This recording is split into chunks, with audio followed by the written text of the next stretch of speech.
প্রিয় শিক্ষার্থী, আজকে আমরা শিখব নিউটনের তৃতীয় সূত্র। তো নিউটনের তৃতীয় সূত্র নিয়ে অনেকের সংশয় আছে, তো এটা আজকে আমরা ক্লিয়ার করব ইনশাআল্লাহ।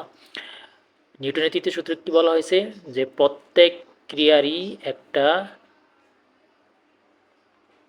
এটা আমি লিখতেছি, প্রত্যেক ক্রিয়ারই একটা সমান ও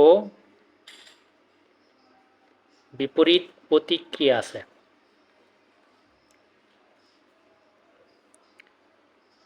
দেখো, এটা এটা মানে কি, প্রত্যেক ক্রিয়ারই একটা সমান ও বিপরীত প্রতিক্রিয়া আছে। তো এই যে ক্রিয়া, এটা ক্রিয়া কিন্তু একটা বল। আবার হচ্ছে যে বিপরীত যে প্রতিক্রিয়া কিন্তু একটা বল।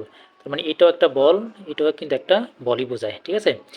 তো এই একটা বল আরেকটা বলের কী হবে, সমান হবে এবং বিপরীত হবে। তো আমরা যদি ক্রিয়া বলটা যদি আমরা F1 দ্বারা প্রকাশ করি এবং প্রতিক্রিয়া বলটা যদি আমরা F2 দ্বারা প্রকাশ করি, আর এটাকে বলছে কি, বলছে সমান বলছে এবং বিপরীত বলছে। সমান মানে কি, যে মাঝখানে সমান চিহ্ন দিলাম, আর বিপরীত মানে কি, মাইনাস চিহ্ন দিতে হবে, ঠিক আছে। অর্থাৎ ক্রিয়া বলটা যেদিকে থাকবে, প্রতিক্রিয়া বলটা তার বিপরীত দিকে থাকবে এবং সমান থাকবে। তো একটা উদাহরণ দিলে বিষয়টা বোঝা যাবে। যেমন একটা বলকে যদি আমরা দেয়াল দিকে ছুঁড়ে মারি, এখানে যদি একটা দেয়াল থাকে, এই দেয়াল দিকে ছুঁড়ে মারলে দেখো, এটা হচ্ছে ক্রিয়া বল, এটা হচ্ছে কি বল, ক্রিয়া বল। তো ক্রিয়া বল কী দ্বারা প্রকাশ করি, F1 দ্বারা প্রকাশ করি। এখন এই বলটা যখন দেয়াল থেকে আবার ফেরত আসবে, এটাকে বলে আমরা প্রতিক্রিয়া বল। কি বল, প্রতিক্রিয়া বল। এটাকে আমরা কী দ্বারা প্রকাশ করি, F2 দ্বারা প্রকাশ করি। তো দেখো, প্রতিক্রিয়া বলটা কিন্তু এই যে ক্রিয়া বলের কিন্তু বিপরীত দিকে এবং সমান সমান হবে, ঠিক আছে। তো আমি একটা মান দিয়ে দিই, ধরো F1 যদি হয় 10 নিউটন, অর্থাৎ বলের একক কি, নিউটন না? তাহলে F1 অর্থাৎ ক্রিয়া বলের মান যদি হয় 10 নিউটন, তাহলে প্রতিক্রিয়া বলের মানটাও কি 10 নিউটনই হবে। সমান বলছে না, তবে দিকটা হবে কি, বিপরীত দিকে, অর্থাৎ এই বরাবর, ঠিক আছে। এখন এখান থেকে বিষয়টা দেখো, সহজেই বোঝা যায়। এখানে প্রতিক্রিয়া বলটা কিন্তু সহজেই বোঝা যায় যে প্রতিক্রিয়া বলটা এখানে আছে, কিন্তু অনেক সময় প্রতিক্রিয়া বলটা আমরা অনুভব করতে পারি না। তো কিছু কিছু ক্ষেত্রে আমরা একটু কম অনুভব করতে পারি, কিছু কিছু ক্ষেত্রে আমরা ভালো অনুভব করতে পারি। তো কী কী ক্ষেত্রে আমরা অনুভব করতে পারি না আর কী কী ক্ষেত্রে আমরা অনুভব করতে পারি, তো সেটা দেখো। আমি কয়েকটা আরও উদাহরণ দিচ্ছি। যেমন তোমার বিছনার উপরে দেখো তোষক আছে, তোষকটা কী থাকে বলো তো, তুলো থাকে।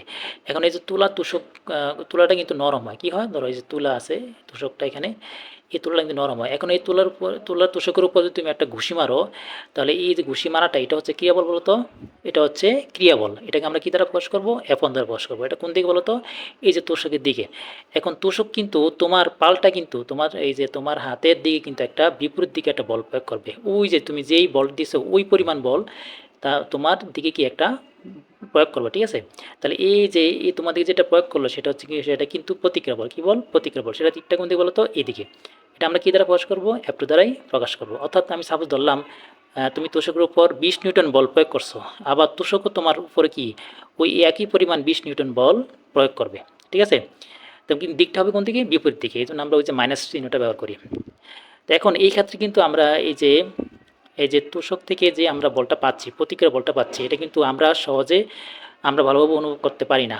আসলে এখানে কিন্তু দুইটা জিনিসের উপর নির্ভর করে প্রতিক্রিয়া বলটা। একটা হচ্ছে তুমি কোন জায়গার উপর তুমি মেরেছো, এবং কত জোরে মেরেছো, ঠিক আছে। তো সেটার উপর নির্ভর করে। যদি এই পিস্টনটা যদি নরম হয়, তাহলে তুমি এই প্রতিক্রিয়া বলের মানটা প্রতিক্রিয়া বলের মানটা কিন্তু ভালোভাবে অনুভব করতে পারবে না, ঠিক আছে। আর যদি পিস্টনটা যদি শক্ত হয়, তাহলে প্রতিক্রিয়া বলের মানটা ভালোভাবে অনুভব করতে পারবে। ক্রিয়া বল সমান বলই দিবে, কিন্তু অনুভব করা যাবে না আর কি, অনুভব কম করতে পারবো আর কি, ঠিক আছে।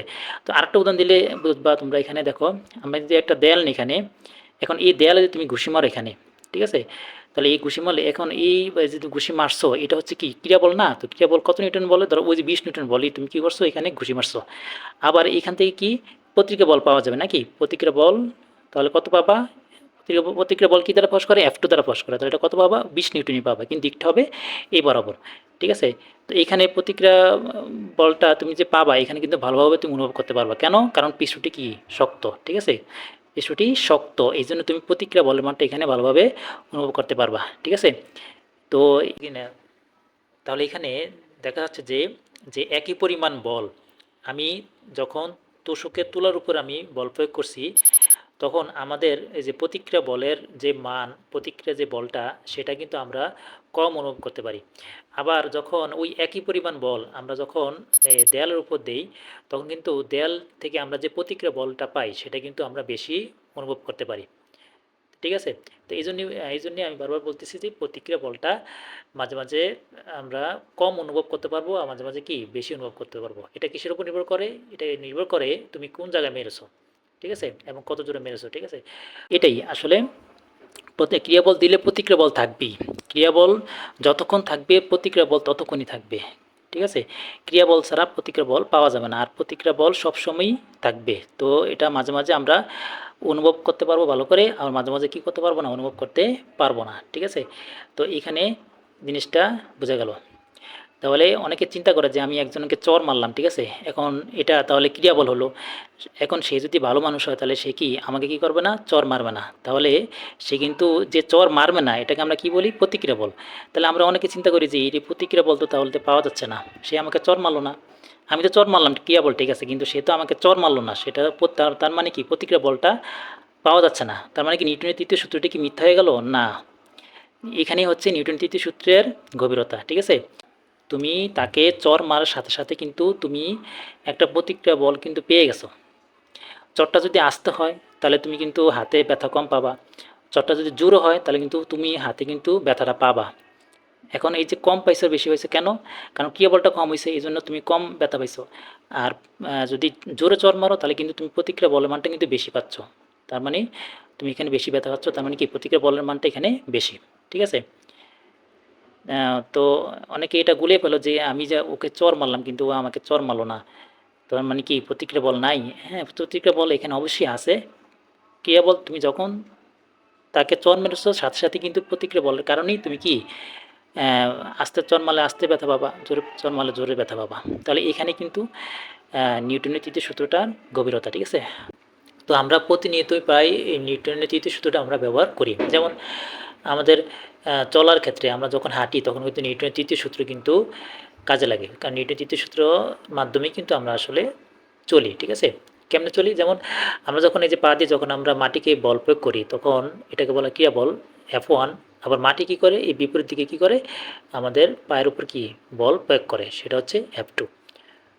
তো এই বিপরীত দিকে যে প্রতিক্রিয়া বলটা দিচ্ছে এটার কারণে আসলে আমরা মাটির উপর দিয়ে হেঁটে চলে যেতে পারি, ঠিক আছে। তো এখানে এখানে হাঁটার উপর এখানে আরও কিছু ব্যাপার আছে। এখানে এখানে ঘর্ষণের একটা বিষয় আছে। তো ঘর্ষণ নিয়ে পরবর্তী ভিডিওতে আমি আলোচনা করব ইনশাল্লাহ, পরবর্তী কোনো একটা ভিডিওতে। তো তো আমাদের নিউটনের তৃতীয় সূত্র কিন্তু আমরা বাস্তব জীবনে কিন্তু অনেক দেখতে পারি, অনেক দেখি, ঠিক আছে। তোমরা যদি পারো তাহলে আমার একটা উদাহরণ দিয়ে জানাইও, কমেন্ট বক্সে লিখে দিও যে এই উদাহরণটা আমি অনুভব করতে পারছি যে এইখানে নিউটনের তৃতীয় সূত্র আছে। যে কোনো একটা উদাহরণ বলতে পারো, কমেন্ট বক্সে জানিয়ে দিও।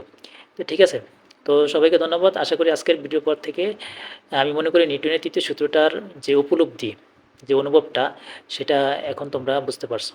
তো সবাইকে ধন্যবাদ।